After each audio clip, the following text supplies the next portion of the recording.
하나님 말씀 갈라디아서 5장 13절부터 15절입니다. 형제들아, 너희가 자유를 위하여 부르심을 입었으나 그러나 그 자유로 육체의 기회를 삼지 말고 오직 사랑으로 서로 종로로 달아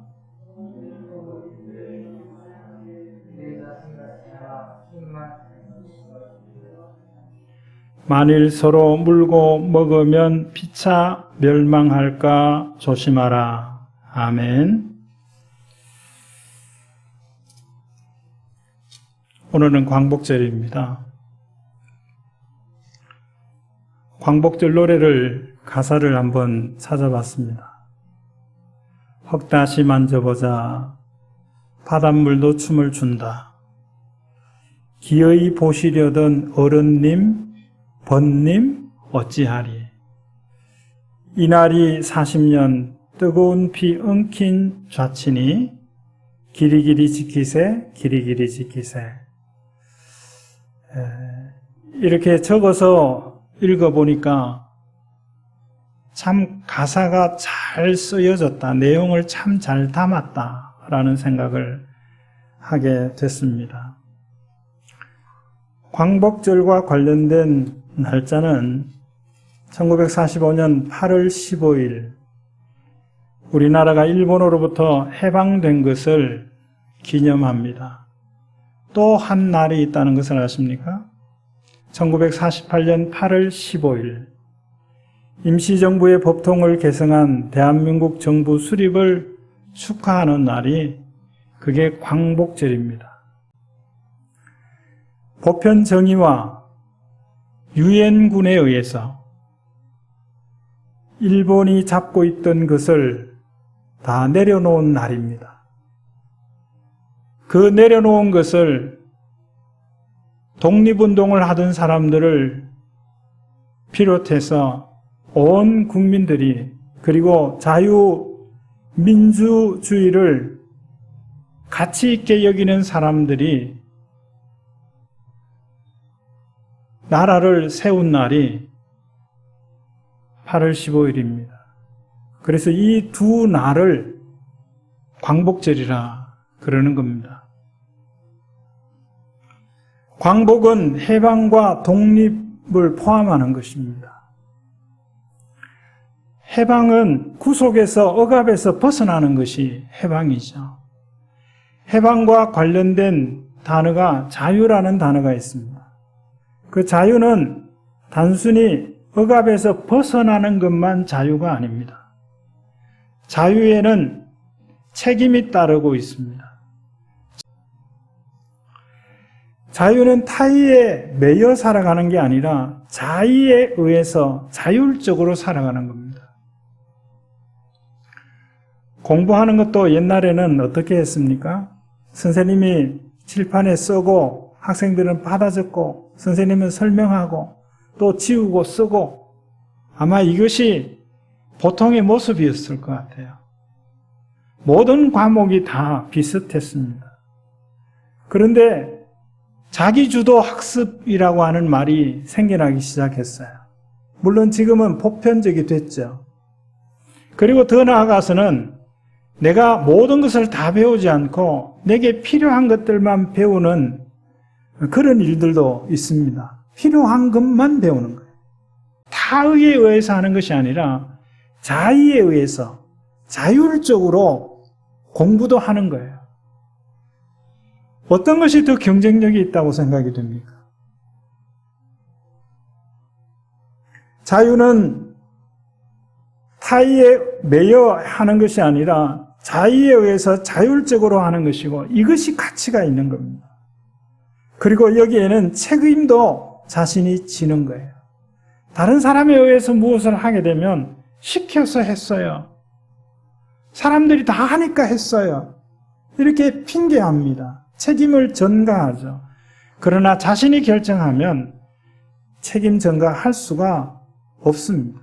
그러니까 자유는 책임이 따른다는 것이죠. 출애굽기 21장에 이런 말씀이 있어요. 출애굽기 21장에는 그 종제도에 대한 말씀을 기록했는데 당시에 종이 되는 이유는 여러 가지가 있었어요. 그러나 그 종은 6년만 주인을 섬기게 했습니다. 7년이 되면 조건 없이 자유자가 되는 거예요. 그런데 21장 6절에 보면 상전이 그를 데리고 재판장으로 가는 경우가 있어요. 어떤 경우인가 하면 이 종이 상전을 사랑하고 그리고 자기 가족을 사랑해서 자유자가 되지 아니하고 상전의 종으로 계속 살겠다고 결정하는 겁니다. 그러면 이 상전은 종을 데리고 재판장에 가서 문이나 문설주에 그 귀를 대고 송곳으로 그 귀를 뚫었어요. 그러면 이 사람은 이제 타의에 의해서 빚을 져서 종이 된 것이 아니라 자의에 의해서 종이 된 그런 경우입니다. 자유라고 하는 것은 타의에 의해서 얽매이던 것에서 벗어나지만 거기서 머무는 것이 아니라 또 다른 속함으로 들어가는 것이 자유입니다. 오늘 말씀의 14절에도 온 율법은 그러면서 내 이웃 사랑하기를 내 자신같이 하라는 이 말씀에서 이루어졌다 그랬어요. 율법을 이루는 것을 말해요. 이 다른 속함에 들어가는 것이 바로 법 아래로 들어가는 것입니다. 하나님이 주시는 법이 있어요. 하나님이 주시는 법은 우리와 의논해서 만드신 법은 아니에요. 그러나 하나님이 우리를 잘 아시기 때문에 우리에게 가장 적합한 법 규정, 그것을 만드셔서 그것을 지키라고 하시는 거예요. 지키면 유익이에요. 지키지 않으면 손해입니다. 그런 법을 만드셨어요. 하나님의 부르심이 있습니다. 교회에 있는 모든 사람들은 하나님이 불러내셨습니다. 그 불러낸 그곳은 죄입니다. 죄 가운데서 불러내셨어요. 귀신이 붙잡고 있는 것에서 불러내신 것입니다. 하나님께서 부르심은 이유가 있어요. 하나님의 부르심은 자유를 위하여 부르셨다 그랬어요. 자유애로 이끄신 것입니다. 그래서 이 세상에는 많은 자유가 있는데 이 성경에서 말씀하는 이 자유를 죄에서 불러 자유하게 하신 이 자유를 그 자유라 이렇게 한정했습니다.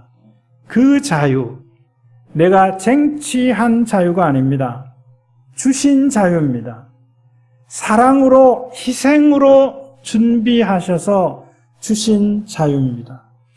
자유로 부르심을, 그 자유로 부르심을 받은 사람은 그 자유 누림을 생각하게 합니다. 하나님께서 주신 것을 가지고 누리실 수 있기를 바랍니다. 하나님의 주신 것으로 괴로워하지 마시기를 바랍니다. 하나님께서 주신 것은 자유도 주셨지만 말씀도 주셨어요.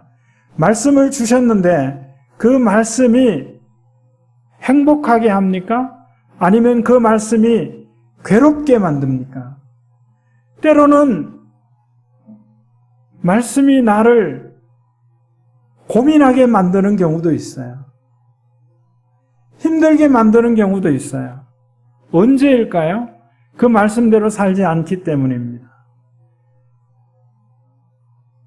생각 밖에 돈이 생기셨나요? 그러면 얼른 쓰십시오. 기도하면 다른 사람이 써야 될지 모릅니다. 그게 말씀을 받은 사람들의 갖게 되는 부담이에요. 하나님이 주신 것은 우리로 하여금 힘들게 하라고 주신 게 아닙니다. 누리라고 주신 것이에요. 비록 힘에 겨운 말씀이라도 그 말씀대로 살아가면, 살아내게 되어지면 세상에서 맛볼 수 없고 설명할 수 없는 그런 기쁨을 맛보게 되어집니다. 지난번에 저희 교회 경매로 이 예배 장소를 구입할 그때에 우리 성도들도 헌금하셨지만 기도하시는 몇 곳에 이 내용을 기도 제목으로 보냈어요. 그랬더니 어떤 가정이 적금을 탔는데 못 쓰겠더라는 거예요. 그 가정이 그렇게 넉넉한 가정이 아니었어요. 그래서 많은 돈을 헌금을 보냈어요. 그러고 나서는 너무나 행복해 하시는 거예요. 하나님의 주신 것으로 누리는 삶을 살아가실 수 있기를 주의 이름으로 축원합니다. 자유라고 하는 것은 굉장한 힘을 가지고 있습니다. 자유는 자기의 모든 것을 쏟아부을 수 있게 하는 힘이 있어요. 이 자유는 천부적인 것입니다. 하나님께로부터 오는 것입니다. 자유는 하나님께서 주시는 거예요. 그러므로 이 자유는 많은 것을 가능하게 합니다. 이 많은 힘을 갖고 있는 이 자유를 어디에 사용할 것이냐 하는 것입니다. 이 대한민국이 이 자유가 작동이 되어져서 이렇게 발전되어졌다는 사실을 우리는 부인할 수가 없을 겁니다. 우리에게는 많은 자유가 있어요. 북한과 비교해서 어떤 자유요? 대표적인 것은 거주 이전의 자유가 있어요. 여러분, 내가 용인에 살려고 정부의 허가를 받고 용인에 와서 삽니까? 아니잖아요. 거주 이전의 자유가 있어요. 다른 지역에 살던 분들이 여기 와서 사는 분들이 있어요. 저도 분당에 살다가 이리 왔어요. 정부의 허락받은 거 아니에요. 저희 가족의 의견에 따라서 이쪽으로 온 거예요. 그게 거주 이전의 자유예요. 여행의 자유가 있어요. 지금 이 코로나19 이 상황 가운데도 여행의 자유를 만끽하는 사람들이 많아요. 제주도 가는 비행기요. 얼마 전에 누가 가족이 10년 만에 제주도 여행한다고 비행기 안에 좌석에 앉아있는 사진을 보내왔어요. 그냥 다 앉아있어요. 옆에 붙어서. 그렇게 제주도를 다녀요, 지금. 자유가 있기 때문에 통행의 자유가 있어요. 그래서 장애인들이 통행하고 장애인들이 이동할 수 있는 자유가 있기 때문에 장애인 보호법을 통해서 장애인들이 이동할 수 있도록 도로도 그렇게 만들어야 되고 또 이동수단도 제공해야 되고 그런 것들이 다 법으로 보장하고 있는 거예요. 그러나 코로나19 이 상황, 거리두기 4단계 이 상황 속에서 이러한 자유들이 제한받고 있습니다.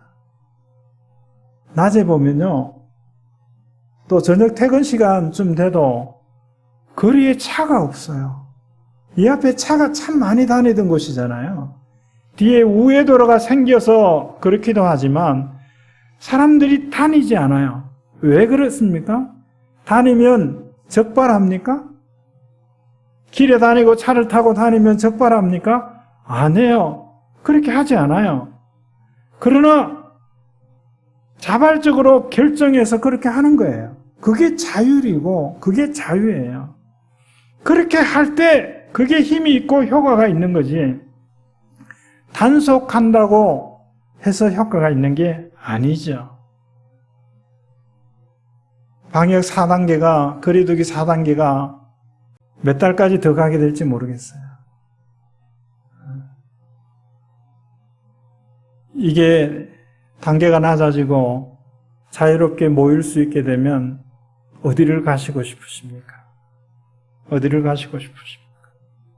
여행을 가고 싶으십니까? 식당에 가고 싶으십니까? 목욕탕에 가고 싶다는 사람도 있더라고요. 성인의 날을 기다리는 청소년들이 있습니다. 그동안에 하지 못했던 것을 하려고 그날을 기해서 돈을 모으는 청소년 이야기도 들어본 적이 있어요. 그래서 12월 31일 밤 12시가 땡 하고 나면 달려가는 데가 있답니다. 어딘 줄 아세요? 술집이에요. 그 술 파는 곳이에요. 이제 성인이 됐으니까 제한받지 않고 그것을 할 수 있다고 생각해서 그 일을 하는 거예요. 오늘 말씀에는 너희에게 자유를 주었는데 그 자유를 가지고 육체의 기회를 삼지 말아라 그랬어요. 육체의 기회라고 하는 것은 죄의 본성을 만족시키는 겁니다. 이것은 사사시대와 같아요. 사사시대는 사람들이 자기의 생각에 옳은 대로 살았다 그랬습니다. 그때마다 하나님은 그들을 버리셨고 넘겨주셨다 그랬어요. 자유를 갖는다라고 하는 것은 책임을 진다는 것인데 책임은 지지 않고 자유만을 누리겠다고 하는 것은 육체의 기회를 삼는 것과 같습니다. 오늘 15절에는 그것을 이렇게 표현했어요. 서로 물고 먹으면 이 서로 물고 먹는다라고 하는 것은 비난하는 것을 말해요. 다른 사람을 비난하는 겁니다. 다른 사람의 한 행동에 대해서 비난하는 거예요. 그리고 괴롭히는 거예요. SNS를 통해서 카카오톡이나 또 페이스북이나 이런 것들을 통해서 그것을 이용하는 사람들은 자기의 생각을 적어놓기도 하고 자기가 경험했던 것을 사진이나 이런 자료들을 통해서 올려놓기도 하고 그것을 누구든지 또 일정한 과정을 거쳐서 볼 수 있게 되는 그런 일들이 있잖아요. 근데 그걸 보면서 카톡이나 이 페이스북 이런 데서 우리 집에 이런 일이 있었습니다 그러면 그것을 부러워하면서도 축하하고 칭찬하고 이런 댓글, 그런데 그렇지 않는 댓글들도 있죠. 그게 뭐냐고 악플하는 거죠. 없는 일들까지 끄집어내서 악플을 하죠. 그것 때문에 공황장애에 시달리고 괴로워하는 거죠.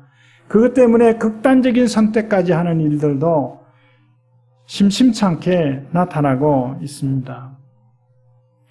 비난하는 거예요. 물고 먹는 것은 비난하고 괴롭게 하는 것입니다. 이렇게 하면 피차 멸망할까 조심하라 그랬어요. 피차, 비난하는 사람도, 비난당한 사람도 다 망한다는 거예요.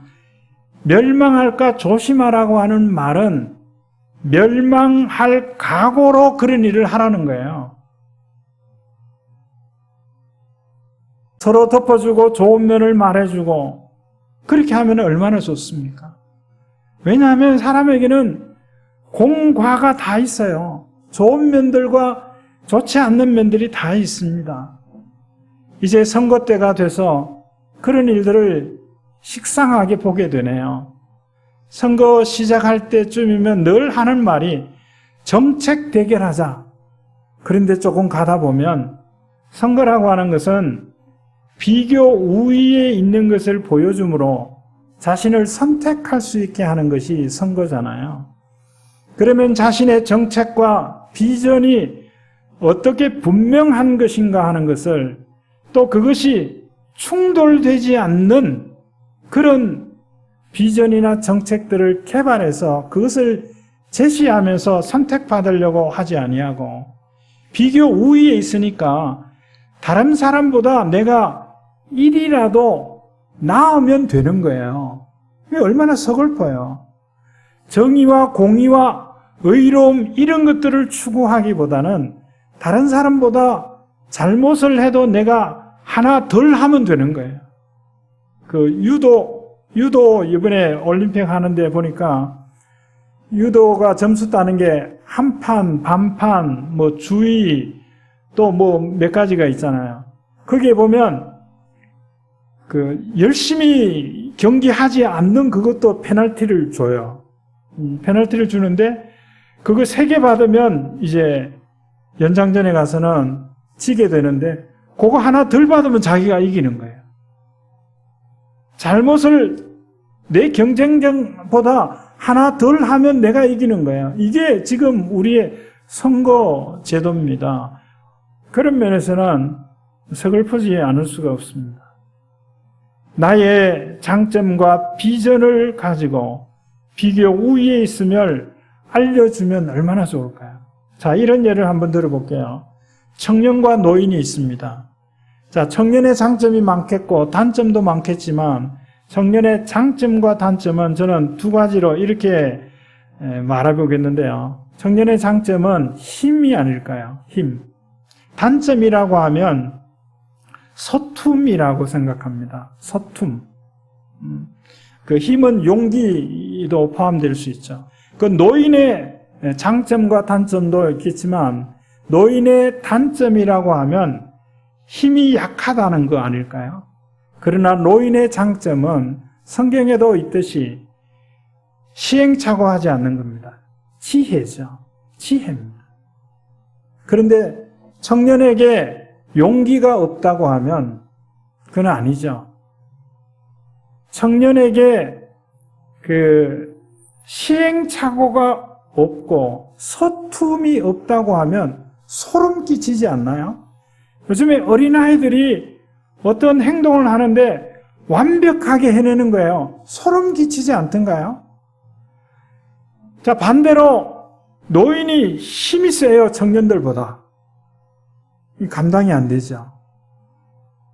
노인이 지혜롭지 못해요.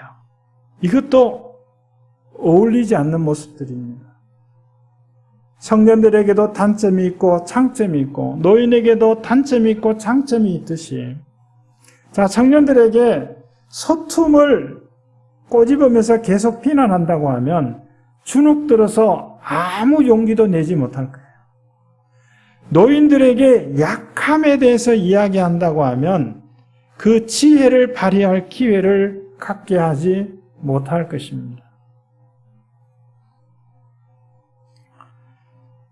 그래서 그 자유로 하여금 육체의 기회를 삼게 하는데 그 자유를 쓰지 말아라 그랬어요. 자, 그러면서 그 자유로 오직 사랑으로 서로 종노릇하라 그랬습니다. 사랑으로 종노릇하라. 종노릇하라는 것은 섬겨라라고 하는 겁니다. 나는 섬기는 사람입니까? 우리 스스로 한번 생각해 보세요. 나는 섬기는 사람입니까? 나는 섬김을 받는 사람입니까? 아무도 한쪽에만 있는 사람은 없다고 생각해요. 극단적인 예를 한번 들어볼까요? 수족을 잘 쓰지 못하는 사람이 있습니다. 또 다른 사람은 그 사람의 수족이 되어주는 사람이 있어요. 누가 누구를 섬기고 있다고 생각합니까? 아마 수족이 되어주는 사람이 섬기는 자고 수족을 잘 쓰지 못하는 사람이 섬김을 받는 사람이라고 생각할 수 있습니다. 그러나 그렇지 않을 수도 있다는 사실을 아십니까?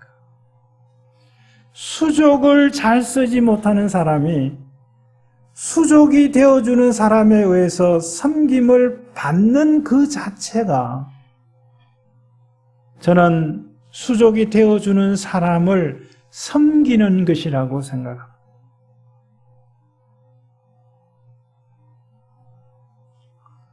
섬기는 것은 보이는 것뿐만 아니라 보이지 않는 영역에도 많이 나타나요.